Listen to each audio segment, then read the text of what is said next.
Hello beta, welcome to you all again in our class.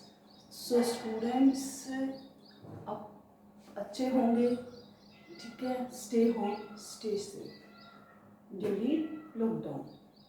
So student आज हम अपना नया टॉपिक स्टार्ट करेंगे। प्रीवियस वीडियोस के अंदर आपने कुछ सेट से रिलेशन से रिलेटेड आपने टर्म्स डिस्कस की थी, ठीक है? Relations, it's types and problems related to relations, ये आप पढ़ चुके थे।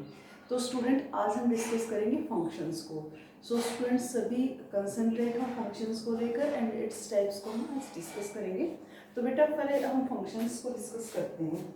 क्या होता है फंक्शंस, ये हम कर चुके थे, ठीक है? आज हमारे टर्न है फंक्शन को डिस्कस करने की।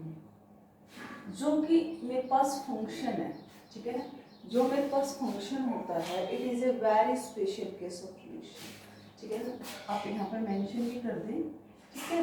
Function is a special case, is a special case of relation, है ना?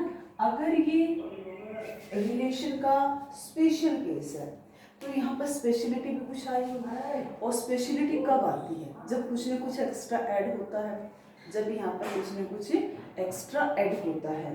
तो एक्चुअली अगर रिलेशन का ही ये है तो वो स्पेशलिटी क्या है? देखो आपने स्टार्टिंग में क्या डिस्कस किया? आपने ये डिस्कस किया ए क्रॉस बी, ठीक है, कार्टेशियन। उसके बाद आपने क्या रिलेशन आपने डिस्कस किया था? रिलेशंस को, ठीक है ना? आपने किसको डिस्कस किया? रिलेशंस को। अब टर्न किसकी है? फंक्शंस की। अब आपके पास टर्न आई फंक्शंस की। तो एक क्रॉस बी से रिलेशन आया था, रिलेशन से मेरा क्या था? फंक्शन निकल के। रिलेशन की डेफिनेशन क्या थी? आपने कहा था रिलेशन की डेफिनेशन ये होगी, कोई भी रिलेशन होगा वो सबसेट होगा आपका ए क्रॉस बी का। अब रिलेशन को डिफाइन कर दिया, अब मैं फंक्शन को डिफाइन करूंगी। या रिलेशन जब मैंने डिफाइन किया, यहाँ पर ऐसा कोई ज्यादा नहीं थी रिस्ट्रिक्शंस, यहाँ पर बस ये था ये सबसेट होगा ए क्रॉस बी का। फंक्शंस की केस में आपके पास सिर्फ और सिर्फ आपके पास क्या आ जाएंगे? दो रिस्ट्रिक्शंस आ जाएंगी, ओनली टू रिस्ट्रिक्शंस। कौन सी? देखिए चलिए डिफाइन करते हैं हम इसको। Let A and B, this is that जो डेफिनेशन होती है ना वो है be two non empty sets, two non empty sets, ठीक है ना? Then a relation R is defined from set A to B. Firstly मैंने यहाँ पर रिलेशन को डिफाइन किया है, ठीक है ना? If relation R is a function, then it following properties, ठीक है ना? following properties। अगर आपके पास R जो रिलेशन है, इसने कहा ना इफ R रिलेशन, अगर फंक्शन होगा, if relation R is a function, then उसको दो प्रॉपर्टीज एक्स्ट्रा फॉलो करनी पड़ेगी। कौन कौन सी प्रॉपर्टी? प्रॉपर्टी नंबर 1, ठीक है ना? एवरी एलिमेंट, क्या? Every element of set A, ठीक है ना, is related to elements of B, यानी कि एवरी एलिमेंट, ठीक है ना? चलो अब बाद में हाईलाइट करते, पहले लिख लेती हूँ, ठीक है? एक तो ये थी every element of set A is related to element of B. फिर सेकंड ये थी कि element of A must have unique image. कैसी image? Unique image in set B. Set B के अंदर उनकी इमेज क्या आएगी? यूनिक इमेज आएगी, मैंने यहाँ पर कहा एवरी एलिमेंट ऑफ सेट ए। हम यहाँ पर इसको वेन डायग्राम से अगर मैं डिस्कस करूँ, let this is my set A and this is set my B. R relation is defined from here to there. R relation is, ठीक है, ये कहता है इफ आर, आर अगर मेरा फंक्शन हो जाएगा, let F be the function. आर मेरा एफ फंक्शन हो जाएगा कब? एवरी एलिमेंट, सपोज यहाँ पर मैंने एलिमेंट ले चुकी हूँ 1 2 3 4 5 और मैंने यहाँ पर लिखी ए बी सी डी, ठीक है। एवरी एलिमेंट यानी कि एवरी का मतलब सारे के सारे एलिमेंट ऑफ सेट बी, ठीक है ना, रिलेट करने चाहिए यहाँ पर एलिमेंट्स ऑफ बी पर। मीन्स बच्चे यहाँ पर कोई भी एलिमेंट आपका फ्री ना हो, कोई भी वैकेंट ना हो, जिसकी यहाँ पर कोई इमेज ना हो, ठीक है ना। तो ये लाइक दिस, ये 1 यहाँ से रिलेट कर गया, 2 यहाँ से रिलेट कर गया, 3 इससे रिलेट कर गया, 4 यहाँ से रिलेट कर गया, 5 यहाँ से रिलेट कर गया। इस कंडीशन पर यहाँ पर आप देखिए पहली कंडीशन में एवरी एलिमेंट को अगर मैं अंडरलाइन करूँ, अगर मैं कहूँ एवरी एलिमेंट को अंडरलाइन करें तो एवरी एलिमेंट हो चुका है यहाँ पर, ठीक है ना। एसोसिएटेड, और इसको आप यहाँ पर ये वर्ड भी यूज हो सकता है associated, associated to element of.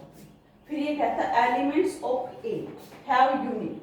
अब आप एक बात और देखिए, यहाँ पर होती हैं आपकी इमेजेस और यहाँ पर होती हैं आपकी परी इमेजेस, ठीक है ना। यहाँ पर परी इमेज किसकी कहलाएंगी?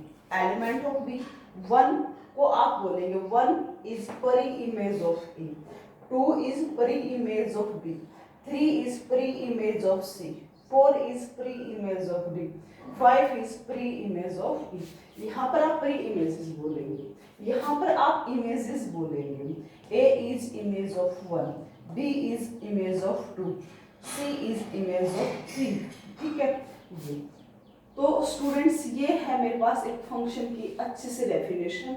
यहाँ पर सिर्फ ये आपको ध्यान रखना है, every element, no element is free, no element is free, यानी कि यहाँ पर आपका कोई भी एलिमेंट फ्री ना हो, ठीक है ना। और यहाँ पर यूनिक इमेज रहे, क्या रहे? Unique image. अभी बताती हूँ, यानी कि 1 की इमेज ए है, एक ही है, यूनिक है। ऐसा ना हो मेरे पास कि ए मेरा एसोसिएटेड हो जाए बी से भी, ठीक है ना। 1 है एसोसिएटेड है ए से, 1 है एसोसिएटेड है बी से, यानी कि जो ये 1 है ये ए से भी एसोसिएट हो चुका है, ये 1 है ये बी से भी एसोसिएट हो चुका है। तो जो यूनिकनेस की जो मैंने यहाँ पर वर्ड बताया यूनिक, वो मेरा यहाँ पर फेल हो गया कि 1 की तो 2 इमेज आ गई, ठीक है ना, ये 2 की क्या आ गई? 2 इमेज आ गई, तो ये गलत हो गया, ठीक है ना, क्योंकि यूनिक का मतलब सिर्फ और सिर्फ एक होता है। अगर मेरा ये हो जाए, इस केस में गलत हो जाएगा, ठीक है ना, ये क्या हो जाएगा? गलत हो जाएगा। बट लेकिन ऐसा हो सकता है 2 की भी मेरी ए आ सकती है, यानी कि ये हो सकता है 1 की इमेज क्या है? ए है, 2 की इमेज भी क्या है? ए है। ये हो सकता है। क्यों हो सकता है बच्चे? यहाँ पर आप ये कह सकते हैं 1 की इमेज कौन है? ए है, तो एक ही एलिमेंट, और जहाँ पर एक एलिमेंट होता है वहां पर आप क्या बोलते हैं? Unique image. अब आप कहेंगे 1 की बात खत्म हो गई, अब आती है 2 की बात। 2 की इमेज कौन है? ए है, ठीक है ना, यहाँ पर भी यूनिक है, ठीक है ना। ये चीज पॉसिबल है, ये पॉसिबल है, ये आपके पास नहीं है। समटाइम्स स्टूडेंट्स कंफ्यूज होते हैं, तो बच्चे अगर मैं इसको इस तरीके से करूँ, यानी कि 1 के 2, ये गलत है। अगर मैं ये कहूँ यहाँ पर 2 का 1, ये राइट है। 1 के 2 नहीं हो सकते, 2 का 1 हो सकता है। ये आपके पास फंक्शंस की डेफिनेशन थी। और बच्चे आपको ये तो पता ही होगा, ये इसको आप क्या बोलते हैं? इस वाले जो है सेट यहाँ जहाँ पर फंक्शन डिफाइन होता है उसको क्या बोलते हैं? डोमेन। और यहाँ पर इसको आप क्या बोलते हैं? कोडोमेन। क्या बोलते हैं आप? कोडोमेन, ठीक है। अब बात आती है, आपके पास फंक्शंस हो चुका है, डोमेन एंड कोड। डोमेन की बात करेंगे अब हम यहाँ पर।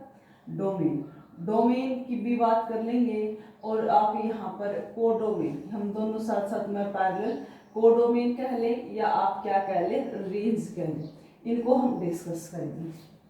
स्टूडेंट्स, सबसे पहली बात, ठीक है, आपको ये ध्यान रखना, जब जब आपने रिलेशन डिफाइन किया, जब जब आपने फंक्शंस डिफाइन किए, वहाँ के जो एलिमेंट्स होते हैं वो ऑर्डर्ड पेयर में होते हैं। कहाँ होते हैं? ऑर्डर्ड पेयर में। अगर मैं यहाँ के डेफिनेशन करूँ तो डिफाइन करूँ, लेट ए, सेम चीज़ें ए एंड बी, ठीक है ना, A and B are two non empty set, two non empty sets, then f is a function, ठीक है, function is defined from set A to B, ठीक है ना, ठीक है ना, we can denote, ठीक है ना, denote f, कैसे डिनोट किया आपने f को, f फंक्शन है मेरे पास, ठीक है ना, ए से बी पर डिफाइन किया हमने। यहाँ पर सपोज x, y टाइप के एलिमेंट आएंगे,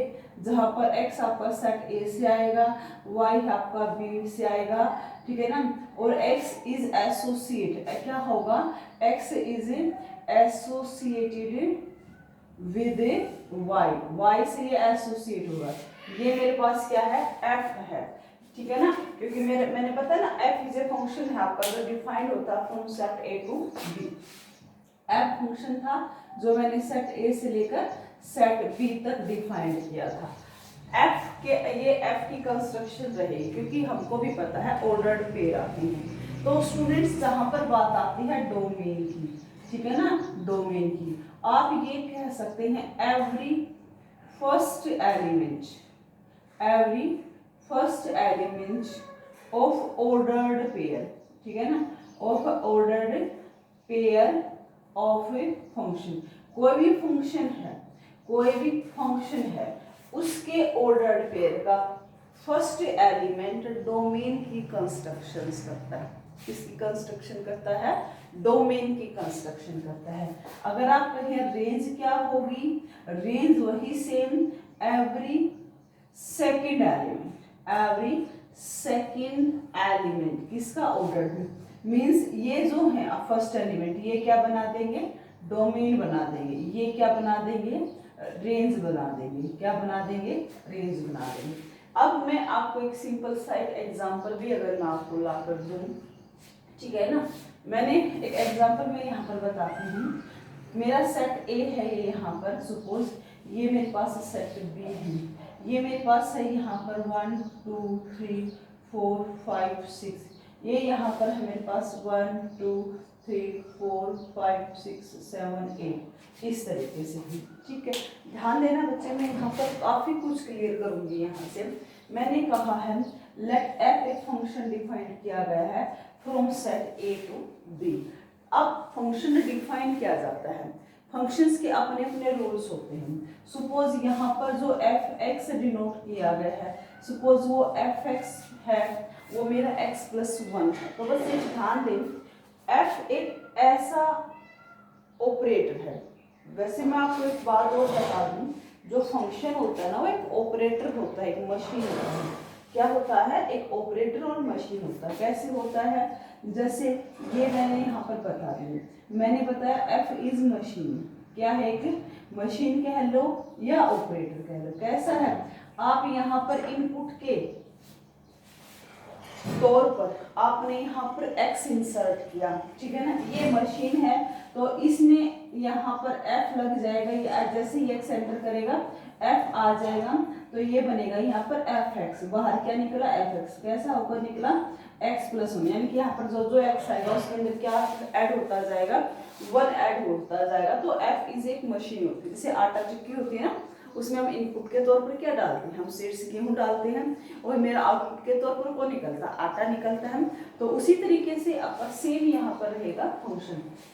अब मैं बात करूँ, जैसे मेरा आपने बताया कि जो आपका यहाँ पर एफ एक्स है वो मेरा x प्लस 1 है, यानी कि अगर मैं 1 पर लगाऊंगी, क्या लगाऊंगी, अगर ये तो मेरा f था इस सेट से, अगर मैं 1 पर लगाऊंगी f ऑफ 1 होगा, क्या होगा, एफ ऑफ 1 और 1 प्लस 1 क्या आ जाएगा 2 आ जाएगा, ठीक है ना, क्योंकि x प्लस 1 की फॉर्मेशन यानी कि 1 किससे एसोसिएट हुआ 2। और बच्चे ऐसे ही अगर आपने f ऑफ 2 निकाला तो वो क्या हो जाएगा 2 प्लस 1 क्या आ जाएगा 3, तो 2 एसोसिएट हो गया 3 से, 3 हो गया 4 से, 5 हो गया 4 हो गया 5 से, 5 हो गया 6 से, 6 हो गया 7 से। अब मैंने ये कहा है अगर आप इसने इसको रिलेशन के फॉर्म में अगर आपने लिखा, यानी कि अगर आप इस फंक्शन को लिखना चाहते हैं, ठीक है ना सारे, तो आप क्या करेंगे 1,2 आप इसको इस तरीके से लिखेंगे 1,2 2,3 3,4 4,5 5,6 6,7 आप इस तरीके से इसको लिखेंगे। This is your function. अब बाय डेफिनेशन डोमेन क्या होती है एवरी फर्स्ट एलिमेंट, ठीक है ना। अगर मैं यहाँ पर बताऊं कि जो डोमेन है आपने फंक्शन लिख लिया, इसका जो फर्स्ट एलिमेंट है मीन्स 1 2 3 4 5 6 यानी कि 1 2 3 4 5 6, ठीक है 6 तक ही था, ये हो चुका मेरे को। अगर मैं रेंज की बात करूँ एवरी सेकेंड एलिमेंट में कौन है 2 3 4 5 6 7, यह 2 3 4 5 6 7, ठीक है रेंज होगी। कोडोमेन क्या होती है, कोडोमेन होता है होल सेट, जहां पर आपका फंक्शन डिफाइंड हुआ है, आप कंप्लीट सेट को क्या बोलते हैं कोडोमेन बोलते हैं। एक और मैं बात बता दूं आपको डोमेन के बारे में, ठीक है ना। देखो अब आपने यहाँ पर ये चीज तो ऑब्जर्व की, यहाँ पर कोई भी एलिमेंट फ्री नहीं बैठा है, सबकी इमेजेस हैं यहाँ पर भले ही कोई ना कोई वैकेंट रह जाए, नो इशू। तो स्टूडेंट्स ये आपके पास डोमेन एंड रेंज की बात हुई। एक तरीके से आप डोमेन के लिए ये भी बोल सकते हैं, जैसे मैंने यहाँ पर बताया दिस इज योर एफ, यहाँ पर आप डोमेन के बारे में ये भी बोल सकते हैं all possible values of x for which function is defined.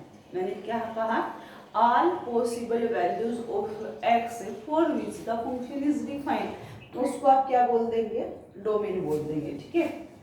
अब मेरा ये यहाँ तक क्लियर हुआ है फंक्शंस डोमेन एंड रेंज। अब मैं इसके कुछ टाइप्स को डिस्कस करती हूँ, मैंने यहाँ पर एज ए लर्निंग ऑब्जेक्टिव मैंने यहाँ पर नोट की है, मैं अब इसकी कुछ टाइप्स को डिस्कस करती हूँ। आप ध्यान से देखिए 1 by 1 को हम डिस्कस करेंगे यहाँ पर।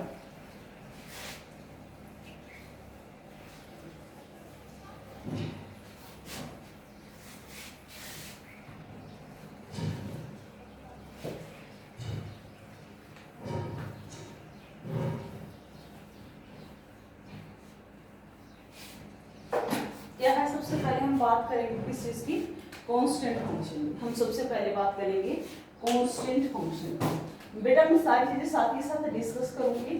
कांस्टेंट फंक्शन नाम भी से भी जैसे लगता है कि कांस्टेंट है आपके पास चीजें, तो कुछ ऐसा ही रहने वाला है कांस्टेंट फंक्शन। तो इसके लिए हम क्या करेंगे, लेट के बी एनी रियल नंबर, कोई भी रियल नंबर हो सकता है, ठीक है ना, and f is a function defined from set a to b। मैं सारी चीजें राइट डाउन नहीं करूंगी क्योंकि काफी लेंथी पड़ जाएगा। सेट a f फंक्शन है जो a से b पर डिफाइंड होता है, और a और b है क्या, जहां पर a and b are subsets of real number. क्या है, subsets of real number. Then f(x) is defined as, ठीक है ना, f इज डिफाइंड, जब फंक्शन f को डिफाइंड किया जाता है as f(x) is equals to k आएगा किस चीज के लिए, for all k belongs to set A। जो मैंने ये सिंबल यूज किया है इसको बोलते हैं फॉर ऑल। फॉर ऑल मतलब A के हर एक एलिमेंट के लिए, A के हर एक एलिमेंट सॉरी x, A के हर एक एलिमेंट के लिए आंसर हमेशा आपका क्या आएगा, k आएगा, ठीक है। अब या जैसे आपने बताया है a और b आपके पास क्या थे, सबसेट्स ऑफ रियल नंबर, ठीक है ना। अब मैं यहाँ पर इसकी ग्राफ की अगर मैं बात करूँ, ग्राफ की मैंने बात की, this is x axis, this is your y axis, यहाँ पर आपके पास क्या होंगे, रियल नंबर्स होंगे। Late this is your a, यानी कि आपने अगर एक्स को 1 भी पुट किया, एफ ऑफ 1 ने भी आपका क्या आंसर दिया है, 2 ने भी के दिया, 3 ने भी के दिया, 4 ने भी के दिया। यानी कि आप जितनी भी वैल्यू पुट करेंगे, ठीक है ना, यानी कि आप जितनी भी वैल्यू पुट करेंगे वहां पर आंसर आपका क्या मिलेगा, के ही मिलेगा। तो इस तरीके से एक स्ट्रेट लाइन आएगी parallel to X axis. This is the graph. अब बात आती है यहाँ पर इसके डोमेन की। डोमेन में जैसे कि आपने देखा, आपने सारी की सारी values, possible values of x, हम इस साइड में पुट कर सकते हैं पॉसिबल वैल्यूज ऑफ एक्स आपने पुट किया लेफ्ट हैंड राइट साइड पर, नो मैटर। तो यानी कि all possible values of x को ही हमने क्या बताया था, डोमेन बताया था। यानी कि सेट ए है जो मैंने कंप्लीट जो भी लिया है वो मेरा डोमेन आ जाएगा। अगर मैं रेंज की बात करूं, रेंज का मतलब होता है एक तरीके से are possible values of Y after putting the value of X. क्या बताया मैंने, are possible values of Y after putting the value of X. आप यहाँ पर बताओ वाई की क्या वैल्यू ऑब्टेन किया, वाई की सिंपल एक ही वैल्यू रही है, दैट इज की। तो रेंज क्या आ जाएगी, सिंपल के एलिमेंट आ जाएगी। ठीक है, क्लियर हुआ।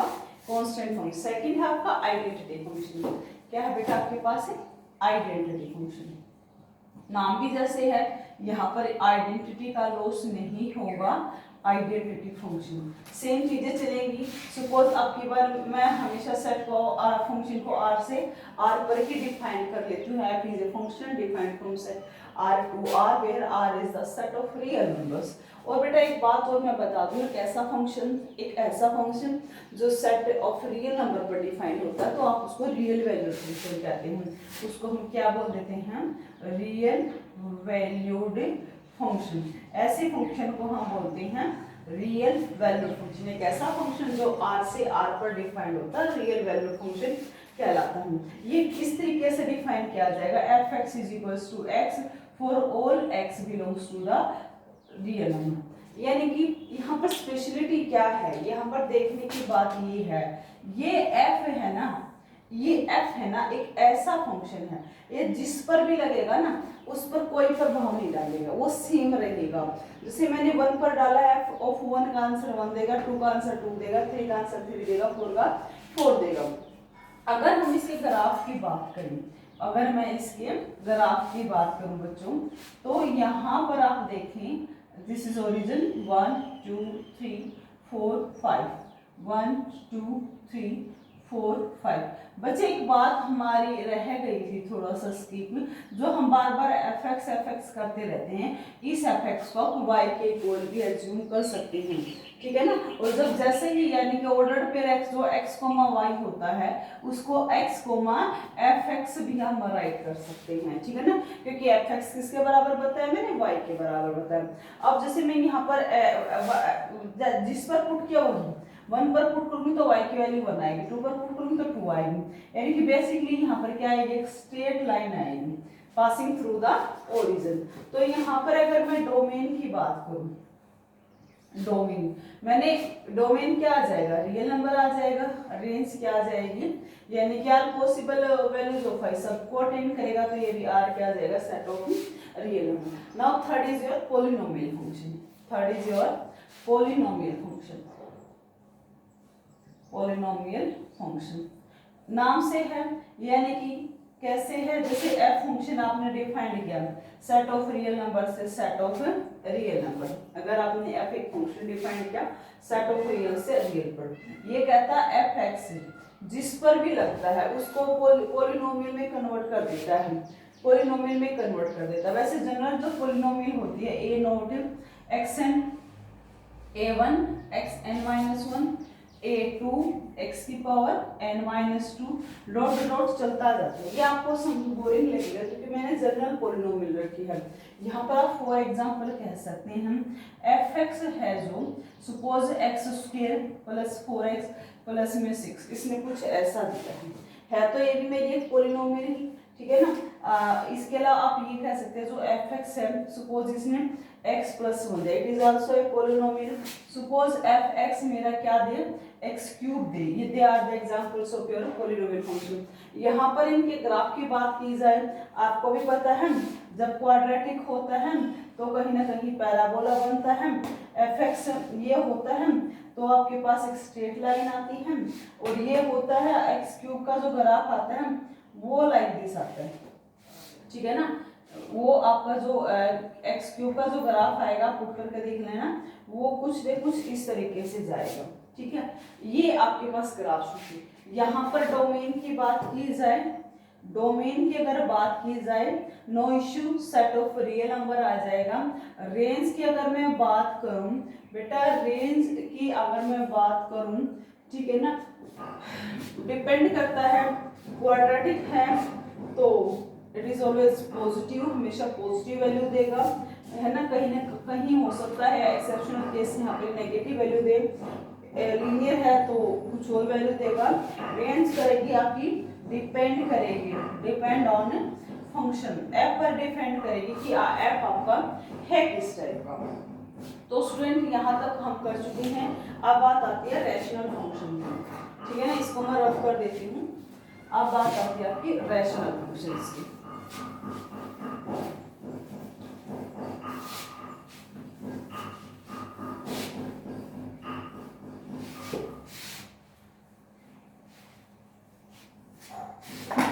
अगर हम बात करें रैशनल फंक्शन, सिंपल से जैसे मेरे पास रैशनल नंबर होते हैं वैसे ही मेरे पास क्या है, रैशनल फंक्शन है।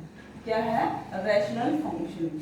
वही सेम चीजें हैं, हमारा एफ फंक्शन है, डिफाइंड होगा from set of real number to R. Defined ऐसे होगा, this is your F X G X upon H X, ठीक है ना। अब हम gx और hx के बारे में बताएंगे। gx और hx क्या होंगे, दोनों आर, ये भी क्या होंगे, पॉलिनोमियल फंक्शन होंगे, कोई भी पॉलिनोमियल फंक्शंस होंगे एट द कोस्ट hx मेरा कभी भी 0 के बराबर नहीं होगा।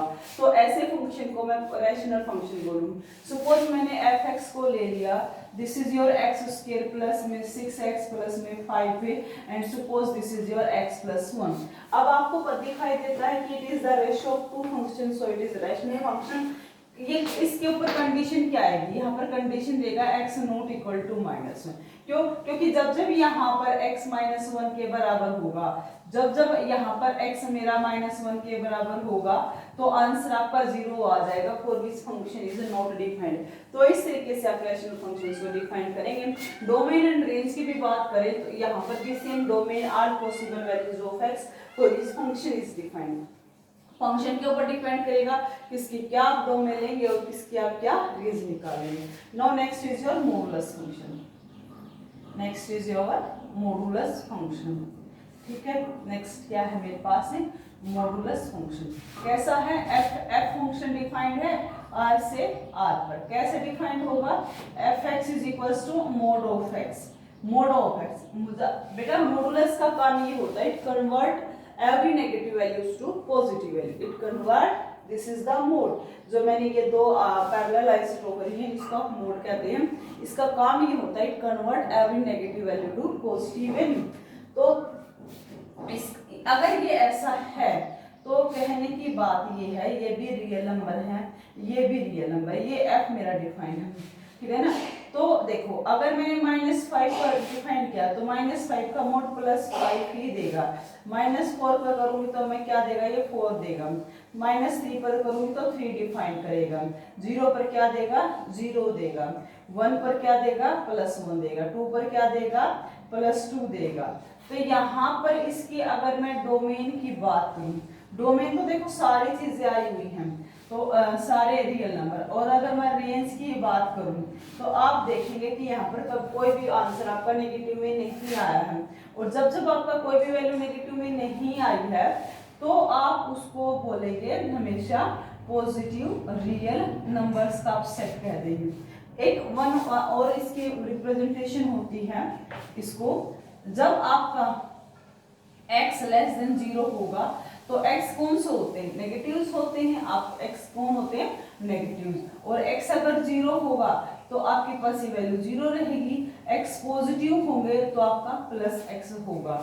अगर मैं इसके ग्राफ की बात करूं, मैंने कहा मैं इसके ग्राफ की बात करूं, दिस इज 0 1 2 3 4 -1 -2, ये 1 2 3 4। तो बच्चे यहाँ पर अगर मैं इसके ग्राफ की बात करूँ, अगर आपने -1 लिया है, ठीक है ना, इफ आपने लिया x इक्वल टू -1, यानी कि आपको -1 क्या, -1 का मोड क्या आएगा, +1 आंसर आ जाएगा। यानी कि -1 पर क्या आंसर दिया, +1, -1 पर क्या दिया, ये आ गया। ऐसे ही अगर आपने x को -2 दिया तो f ऑफ -2 क्या आंसर देगा, +2, -2 पर क्या देगा, +2 आ जाएगा। 1 पर क्या देगा, ये 1 ही देगा, 2 पर भी 2 ही देगा, 3 पर 3। यानी कि जो इसका ग्राफ अगर आप देखेंगे तो आपका इसका हमेशा जो ग्राफ आता है ना उसको आप बोलते हैं वी शेप्ड ग्राफ। इसके ग्राफ भी फिक्स है, ये शेप वी शेप्ड हमेशा देता है। डोमेन रेंज इसकी हो चुकी है, अब मेरा रेशनल हो चुका है, मेरा मॉडुलस हो चुका है। अब टर्न आती है सिग्नम फंक्शंस की। किसकी टर्न है, signum function. Signum function it is related to the modulus function. कैसा फंक्शन है, वही सेम चीजें हैं, f है, r से r पर डिफाइंड है, यहाँ पर fx इस तरीके से डिफाइंड होगा, mode of x upon x, mode of x upon x। इसका अनदर रिप्रेजेंटेशन, इसको हम इस तरीके से रिप्रेजेंट कर सकते हैं, अगर x मेरा नेगेटिव है, अगर आपने x को नेगेटिव लिया तो मोड x क्या होता है मेरा, नेगेटिव के लिए -x होता है, नीचे वाले x पर कोई प्रभाव नहीं पड़ेगा, आंसर आपका क्या आ जाएगा, -1। अगर आपने x को 0 लिया है तो ये 0 आपका आएगा, दिस इज फिक्स, मींस एक तरीके से you can say that signum function give the value 0। हम ये नहीं कह सकते यहाँ पर कि 0/0, क्योंकि 0/0 इट इज नॉट डिफाइंड, ये फिक्स है, ये 0 देगा यहाँ पर, ठीक है ना। और इसके लिए x upon x equal to 1, किस चीज के लिए, x जब मेरा पॉजिटिव होगा। This is the construction of your signum function. अब अगर मैं इसके ग्राफ की बात करूं, जो मेरा ग्राफ होगा इस चीज के लिए वो ये होगा, ठीक है, ग्राफ ये 0, जब जब x नेगेटिव था, ये -1 है, सपोज ये +1, जब जब x मेरा क्या था, नेगेटिव था, वैल्यू f(x) की क्या है, -1, दिस इज माय f(x) यानी कि y, यानी कि इसको मैं होल बनाती हूँ और ये मेरी यानी कि -1 वैल्यू इसने दे दी, और जब मेरा x पॉजिटिव था तो इसने वैल्यू क्या दी, +1, ये मैंने सिंगल बना दिया, और इसको मैंने ओरिजिन को सॉलिड करने का मतलब 0 पर वैल्यू 0 दी है, और यहाँ पर -1 दी है, पॉजिटिव के लिए आप इसने क्या दी है, -1 इसलिए वैल्यू दिया। कोई भी वैल्यू पुट करके देखें कांस्टेंट फंक्शन की, देखो यहाँ पर कांस्टेंट फंक्शन की तरह बिहेव कर रहा है नीचे, और ऊपर भी आपका कांस्टेंट फंक्शन की तरह बिहेव कर रहा है, जहां पर k की वैल्यू 1 और -1 यूज की गई है। नेक्स्ट देखते हैं, काफी इंपॉर्टेंट है, सारे बच्चे एक्टिव हो जाइए, क्योंकि बाद में आप बोलते हो कि मैडम ये तो नहीं आता नहीं, तो सभी अपने कान खोलकर आंखें बंद करके सारे बच्चे देख लें, ठीक है। चलिए हमारा नेक्स्ट है सिग्नम हो चुका है मेरे पास, ग्रेटेस्ट इंटीजर फंक्शन। क्या है, ग्रेटेस्ट इंटीजर, इसका नाम और काम उल्टा है, नाम और काम, greatest integer function, greatest integer function, इसका मैंने बताया ना, नाम और काम क्या है, उल्टा है। कैसे है वो नाम और काम उल्टा, ऐसे है। एफ फंक्शन डिफाइन किया गया है सेट ऑफ रियल नंबर से रियल नंबर पर, एफ एक्स कैसा होगा बेटा, ये इसको ग्रेटेस्ट इंटीजर फंक्शन की नोटेशन होती है, यानी कि जो ये आपकी जिसको आप स्क्वायर ब्रैकेट बोलते हैं, ये इस तरीके से ये इसकी नोटेशन होती है। मॉडुलस फंक्शन का बिहेवियर मैंने आपको बता दिया था, इसका बिहेवियर भी अभी बताती हूँ, ठीक है। ये एक्चुअली इस तरीके से वर्क करता है, ठीक है ना, F X is equals to greatest integer X. For example आपने एफ एक्स, आपने सपोज एक्स को 2.9 लिया, तो आप एफ को 2.9 निकाल लेंगे, ग्रेटेस्ट इंटीजर 2.9 का क्या होगा, जो भी आप जिस भी नंबर पर का ग्रेटेस्ट इंटीजर निकालेंगे, आप उस पर्टिकुलर को ये देखना है, अगर वो फ्रैक्शन पार्ट में है, क्योंकि इन दो इंटीजर के बीच में लाई करता है, आपको पता है ये 2 है, ये 3 है, ये यहाँ पर कहीं ना कहीं 2.9 होगा। अब आपको भी पता है 2.9 कहाँ पर 2 और 3 के बीच में लाई किया, जिस 2 के बीच में लाई करेगा वहां का जो छोटे वाला इंटीजर होगा ना वो इसका आंसर होगा, तो स्मॉलेस्ट क्या है 2, तो इसका आंसर क्या आ जाएगा 2। यानी कि यहाँ पर आप किसी भी पॉइंट का ग्रेटेस्ट अगर निकाल लेंगे अप टू 2, तो उसका आंसर क्या देगा, ये 2 ही देगा। यानी कि आप भले ही 2.5 निकालें तो भी आंसर 2 देगा, एफ ऑफ 2 निकालें तो 2 का ग्रेटेस्ट क्या देगा 2। इंटीजर की वैल्यू सेम देगा, फ्रैक्शन पार्ट है उसकी वैल्यू डिफरेंट देगा। एक एग्जाम्पल नेगेटिव का भी लेते हैं, सपोज एफ ऑफ -3.6 निकालते हैं तो आप ये देखेंगे this is your -3, this is your -4, ये -3.6। अब इनमें से छोटा कौन होगा? कई बच्चे को रट लगा रखे जी जैसे 2 और 3 में 2 छोटा था ना, यहाँ पर बेटा -4 छोटा होगा तो आपका आंसर क्या आ जाएगा -4 आ जाएगा। ये मेरे पास ग्रेटेस्ट इंटीजर की बात है। अब अगर मैं इसकी ये ग्राफ के बारे में अगर मैं डिस्कस करूं तो स्टूडेंट थोड़ा सा ध्यान लगा लेना ग्राफ के बारे में जब मैं डिस्कस करूं, ठीक है ना। 1 है, 2 है, 3 है, 4 है। अब यहाँ पर ये मेरा 1 है, ये मेरा 2 है, ओरिजिन है। अब आपने देखो जब मैं एक के बारे में डिस्कस करती हूँ, मेरा 2 और 3 के बारे में। मेरे 2 पर वैल्यू क्या दी थी इसने, ये मेरा 2 था, ठीक है ना। 2 पर वैल्यू क्या दी थी इसने, 2 दी थी ना 2। 2.1 की वैल्यू भी क्या देगा 2 ही देगा। 2.2 की वैल्यू भी क्या देगा 2, यानी कि अप टू 2.9 तक की वैल्यू क्या देगा ये देगा। तो आपकी 2 पर वैल्यू 2 दी थी और बाकी इसने सारी वैल्यू 10 की थी। आपने भले ही यहाँ पर x की कोई भी वैल्यू पुट की हो बट इसने 2 ही दिया था और 2.9 तक ये देता रहेगा और 3 पर आपका ओपन सर्कल आ जाएगा। ओपन सर्कल का मतलब यहाँ पर f ऑफ 3 का आंसर 3 नहीं देगा, ये ऊपर जाकर यहाँ पर 3 देगा इसका आंसर। अब जैसे f ऑफ 1 पर क्या देगा, ये 1 आंसर देगा। 1.2 का भी क्या देगा 1 देगा, 1.2 का अप टू 1.9 तक आंसर क्या देगा ये 1 ही देगा। ये आपके ओपन बाल आ जाएगी। इस तरीके से इसका ग्राफ वर्क करेगा। यहाँ पर भी इस तरीके से आपका ये ग्राफ वर्क करता रहेगा। This is the graph. अगर मैं यहाँ पर इसके डोमेन की बात करूँ, डोमेन तो सारी सेट ऑफ रियल नंबर है। और अगर मैं रेंज की बात करूँ, आपने भी यहाँ पर कुछ एग्जांपल से आपने देखा होगा, आप भले ही फ्रैक्शनल पार्ट ले लें या पूरा इंटीजर ले लें, हमेशा इसका आंसर क्या आएगा इंटीजर आएगा।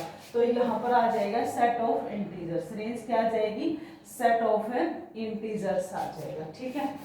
Now next is your fractional part function. क्या आ जाएगा फ्रैक्शनल पार्ट फंक्शन। आपके पास है फ्रैक्शनल पार्ट फंक्शन, ठीक है ना। It related to your greatest integer, वही सेम पुरानी सी कहानी कि एफ एक्स है,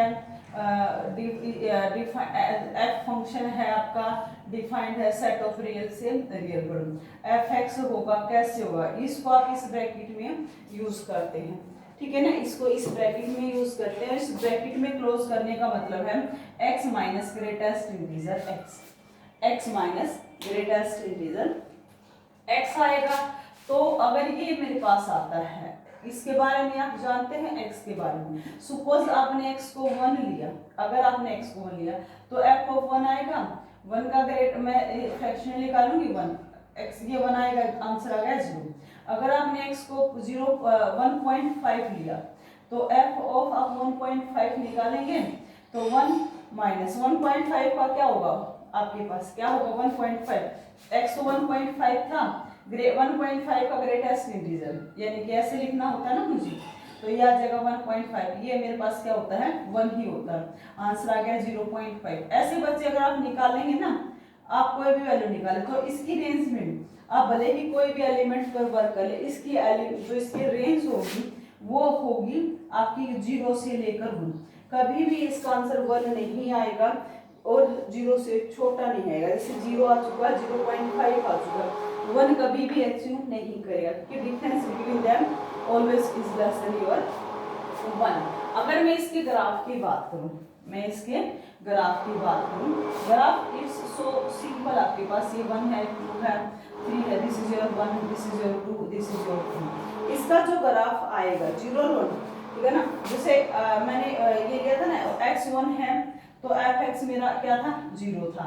1.2 लिया तो मेरा यहाँ पर ये क्या वैल्यू देगा 0.2 देगा, यानी कि इसका ग्राफ मेरा कुछ इस तरीके से आएगा। यहाँ पर ओपन बाल आ जाएगी, ओपन बाल आ जाएगी। मेरा हमेशा ऐसे ही चलता रहेगा इसका ग्राफ कुछ इस तरीके से, ठीक है ना, कुछ इस तरीके से। आप वैल्यूज पुट करके देखिए इसमें बारी बारी, ठीक है, आपको ग्राफ कुछ ऐसा ऑब्जर्व होगा। डोमेन की बात करूं, डोमेन तो इसमें क्या आ जाएगा, all possible values of x जो कि रियल नंबर थी वो मेरा ग्राफ के अंदर आ जाएगा। This is types of your functions. अब मैं कुछ एक दो छोटी छोटी बातें यहाँ पर डिस्कस करूंगी। कुछ क्वेश्चंस मैंने लिए हैं एक्सरसाइज 2.3 के एनसीईआरटी से, ठीक है, आपने कुछ कर लिए होंगे। देखो आप देखिए आपके पास find domain and range, find domain and range, ठीक है ना। आपने क्या करना है, क्वेश्चन लिया मैंने फाइंड डोमेन एंड रेंज, ठीक है ना। रेंज निकालनी है किसकी, F X is equals to under the root 9 minus x square. आपने डोमेन का मतलब होता है आपने एक्स की पॉसिबल वैल्यूज वो लेनी है जिसके लिए फंक्शन डिफाइंड हो। आपने क्या लेना था, एक्स की पॉसिबल वैल्यूज जिसके लिए फंक्शन डिफाइंड हो। आपको ये पता स्क्वायर रूट के अंदर कभी भी नेगेटिव वैल्यू नहीं आ सकती, तो 9 माइनस एक्स स्क्वायर हमेशा क्या रहेगा, ग्रेटर देन इक्वल टू 0 रहेगा।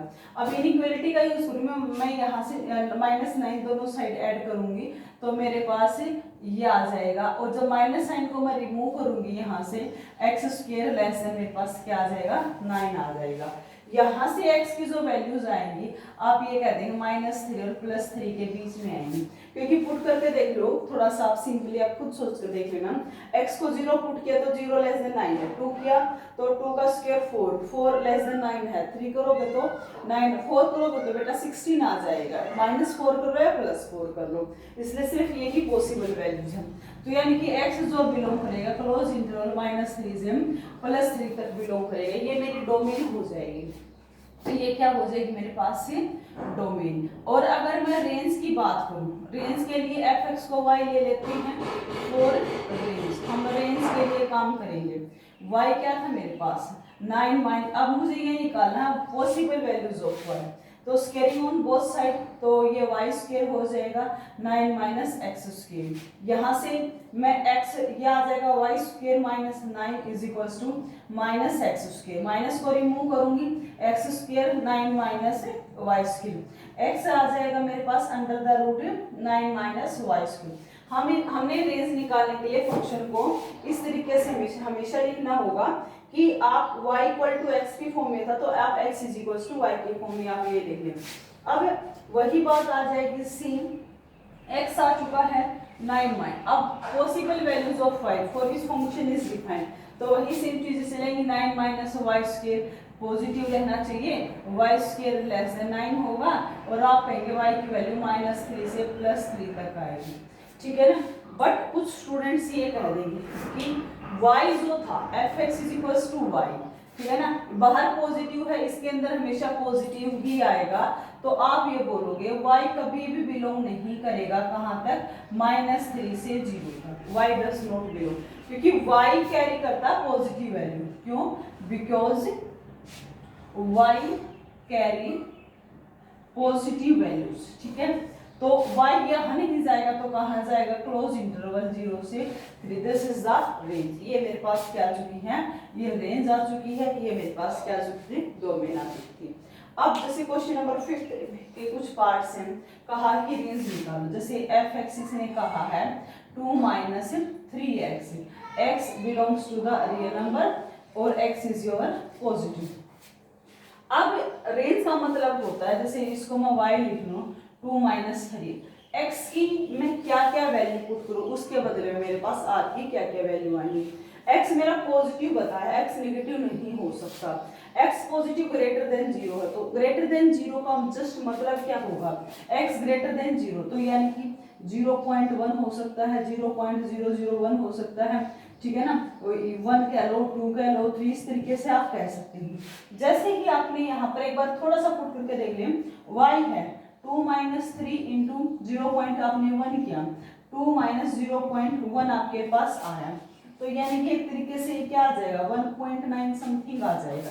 आप और वैल्यू पुट करेंगे यहाँ से, ठीक है ना, आपने यहाँ पर और कुछ वैल्यू पुट की, सपोज आपने 0.5 पुट किया, 0.5 पुट किया, तो ये आ जाएगा आपके पास 2 माइनस 1.5 आ जाएगा, क्या आ जाएगा 1.5, कितना बचेगा 0 पॉइंट आपके पास 5 बचेगा। यानी कि जैसे जैसे यहाँ पर वैल्यू आप बढ़ाते जाएंगे, यहाँ पर वैल्यूज आपकी कम होती जाएंगी। लेकिन स्टूडेंट एक चीज का आप ध्यान रखें, मैंने छोटी वैल्यू पुट की तो 1.9 था, यानी कि मेरा जो रेंज आएगी ना यहाँ पर वो क्या आएगी, ओपन इंटरवल 2 आएगा। ओपन, क्योंकि 2 तो मेरा कभी आ ही नहीं सकता। 2 आने का मतलब ये है कि मेरा ये वाली चीज 0 हो जाना, और मुझे लेना 0 से हल्का सा बड़ा। क्या लेना है? 0 से हल्का सा बड़ा, ठीक है ना। अगर मैं यहाँ पर रेंज लिखूं तो मेरा ओपन इंटरवल 2 आएगा, और आप देख लेंगे आपकी हर बार वैल्यू कम होती जा रही है जैसे जैसे आप x को बढ़ाओगे। और आपको ये पता है माइनस है तो घटेगा, तो ये आ जाएगा माइनस इन्फिनिटी से ओपन इंटरवल 2 भी नहीं आएगा। ऐसे ही आपका ये एक और मैंने यहाँ पर लिया हुआ है f(x = x² + 2) x real number. x real number है तो यानी कि आप नेगेटिव भी पुट करें पॉजिटिव, यानी कि आप इसको y ले लेते हैं x² + 2। इस x में आप नेगेटिव भी पुट कर दें, पॉजिटिव भी पुट कर दें। स्केयर होने के कारण ये हमेशा क्या देगा? पॉजिटिव वैल्यू देगा। और सम पॉजिटिव में कुछ 2 ऐड हो जाना, क्या हो जाना? 2 ऐड हो जाना हमेशा क्या देगा? 2 ही देगा, 2 अंदर 2 से बड़ी देगा। तो यानी कि जो आपका ये x होगा, जो ये x रहेगा, ये x की वैल्यू माइनस इन्फिनिटी से प्लस इन्फिनिटी तक आप पुट करेंगे स्क्वायर प्लस। इसको ऐसे सोल्व करते हैं क्वेश्चंस को। x की पॉसिबल वैल्यू क्या होगी? माइनस इन्फिनिटी से प्लस इन्फिनिटी, आप कुछ भी पुट कर सकते हैं। इसका स्क्वायर प्लस में 2, अब माइनस इन्फिनिटी से plus infinity, negative and positive दोनों चीजें हैं। तो इसका स्क्वायर होने के बाद आएगा 0 से इन्फिनिटी का स्क्वायर प्लस 2। इस 2 को मैं यहाँ पर ऐड करूंगी, ये 2 आ जाएगा, ये मेरा इन्फिनिटी आ जाएगा, ठीक है ना। तो ये मेरे पास क्या आ जाएगी? इसकी रेंज आ जाएगी। Okay student, it's all about your function, your steps and related question, how to find domain and range. तो अब आप इनको अच्छे से कर पाएंगे, और मेहनत कीजिए, प्रैक्टिस कीजिए, हो जाए।